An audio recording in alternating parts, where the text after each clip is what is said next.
Hello students, आज हम part 5 चतुर्भुज में चतुर्भुजों के गुणधर्म देख रहे हैं। उसमें पहला चतुर्भुज आयत ले रहे हैं। ये सब गुणधर्म आप लोगों को समझना है और याद रखना है आगे की क्लास के लिए, जहाँ पर इस पर आधारित सवाल आते हैं। गुणधर्म पूछे नहीं जाते हैं और ये गुणधर्म कारण बनकर वहाँ हमें लिखना होता है, इसलिए आपको ये समझाया जा रहा है। अच्छे से समझकर इसे याद रखिए। इसका फाइल बना लीजिए या चार्ट बनाकर सामने दीवार पर टांग दीजिए। रोज़ देखिए, देखते देखते आपको ये याद हो जाएगा। तो सबसे पहले ये चतुर्भुज आयत हम देखते हैं। आयत की आकृति में हम देख रहे हैं चतुर्भुजाकार आकृति है जिसके चारों कोण समकोण है। तो उसी पर परिभाषा बनाए कि जिस चतुर्भुज के चारों कोण समकोण हो उसे हम आयत कहते हैं। तो इस तरह से ये चारों कोण समकोण दिखाकर हम इस परिभाषा से ये आयत बना लिए। फिर आयत के जो और भी चिन्ह लगे हैं वो आपको गुणधर्म में दिखाई देगा। तो गुणधर्म में क्या दिया है कि आयत की सम्मुख भुजा है वो परस्पर सर्वांगसम होती है। सम्मुख भुजा की एक जोड़ी और इस सम्मुख भुजा की दूसरी जोड़ी परस्पर सर्वांगसम है। आयत के विकर्ण सर्वांगसम होते हैं। तो आयत के विकर्ण सर्वांगसम होने से साथ में समद्विभाजित होने से एक जैसा चिन्ह हम चारों भाग पर लगा दिए हैं, जैसा कि यहाँ दिखाया गया है। नेक्स्ट हमारा आयत के विकर्ण परस्पर समद्विभाजित होते हैं, अर्थात आयत के विकर्ण सर्वांगसम और समद्विभाजित होते हैं। इसको हम एक साथ भी बोल सकते हैं, अलग भी बोल सकते हैं। तो इस तरह से हमने ये पहला आयत का देखा। उसके बाद हम नेक्स्ट चलते हैं वर्ग चतुर्भुज पर। तो वर्ग जब हम देखते हैं तो वर्ग जिसको अंग्रेजी में स्क्वायर कहते हैं और आयत को हम रेक्टेंगल कहते हैं। जिस चतुर्भुज के सभी कोण सर्वांगसम तथा चारों भुजाएं सर्वांगसम हो उस चतुर्भुज को वर्ग कहते हैं।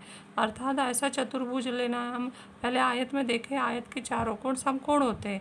यहाँ पर क्या है, ऐसा चतुर्भुज जिसके चारों कोण समान हो, अर्थात चारों कोण समकोण हो और चारों भुजाएं सर्वांगसम हो, उसे वर्ग कहते हैं। डायग्राम में आप देख रहे हैं कि ये एक वर्गाकार आकृति बनी हुई है जिसमें चारों कोण 90 दिखाया गया है और चारों भुजाएं एक जैसे चिन्ह से सर्वांगसम दिखाया गया है। जैसे यहाँ पर हमने सिंगल लाइन लेकर बनाया है, एक जैसा चिन्ह लगा दिया तो इसका मतलब है कि चारों भुजाएं सर्वांगसम है, चारों कोण समकोण है। तो ये चतुर्भुज वर्ग हुआ। वर्ग के गुणधर्म क्या है?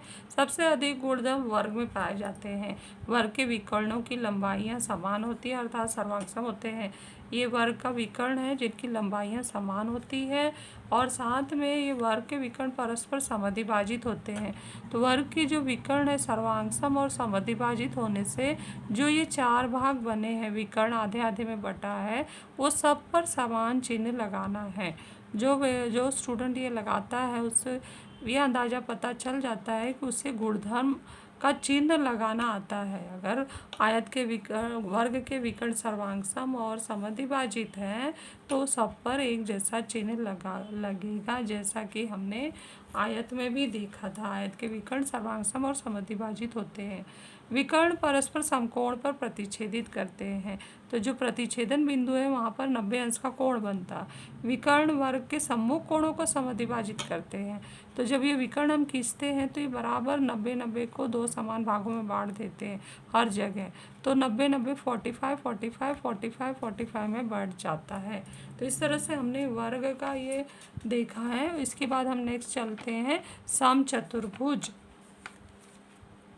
समचतुर्भुज जिसको अंग्रेजी में रोम्बस कहते हैं। इसका परिभाषा जिस चतुर्भुज की सभी भुजाएं समान लंबाई अर्थात सर्वांगसम हो उस चतुर्भुज को हम समचतुर्भुज कहते हैं। समचतुर्भुज की आकृति ध्यान से देखें तो चारों भुजाएं समान वाली आकृति बनानी है, लेकिन हमें चारों भुजाएं समान वाली वर्ग की आकृति जैसी नहीं बनानी है, क्योंकि इनकी भुजाएं समान होने के साथ साथ समांतर होती हैं।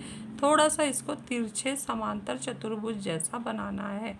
तो इस तरह से ये वर्ग की भुजाएं समांतर भी हैं और आपस में सर्वांगसम भी है। तो ये चतुर्भुज कहलाता है समचतुर्भुज। इसके गुणधर्म में समचतुर्भुज के सम्मुख कोण सर्वांगसम होते हैं। समचतुर्भुज के विकर्ण सम्मुख कोणों को समद्विभाजित करते हैं। तो ये जो समचतुर्भुज के सम्मुख कोण है, ये कोण ई और यहाँ पे कोण जी जो है सर्वांगसम है, और ये कोण एफ और कोण एच सम्मुख कोण है और ये सर्वांगसम है। फिर नेक्स्ट है समचतुर्भुज के विकर्ण जो है वो सम्मुख कोणों को समद्विभाजित करते हैं। ये हमने कहाँ देखा था, वर्ग में देखा था। तो विकर्ण जो होते हैं ना सम्मुख कोणों को समद्विभाजित कर देते हैं, दो समान भागों में बांट देते हैं। ये विकर्ण जैसे यहाँ पे मैं चिन्ह लगा दूँ तो ये इस तरह से एक तो सम्मुख कोण सर्वांग में, दूसरे ये विकर्ण की वजह से समद्विभाजित हो गए तो उन पर एक जैसा चिन्ह लगेगा। और यहाँ पर भी सम्मुख कोण सर्वांग में और विकर्ण की वजह से समद्विभाजित हो गए तो ऐसा चिन्ह लगेगा। समचतुर्भुज के विकर्ण परस्पर समकोण पर समद्विभाजित करते हैं। तो जो विकर्ण होते हैं वो समकोण पर समद्विभाजित करते हैं। तो इस तरह से हमने अभी इस वीडियो में हमने आयत देखा, आयत की आकृति, गुणधर्म, वर्ग का परिभाषा आकृति गुणधर्म और समचतुर्भुज का परिभाषा आकृति गुणधर्म देखे। अब हम मिलते हैं नेक्स्ट वीडियो में।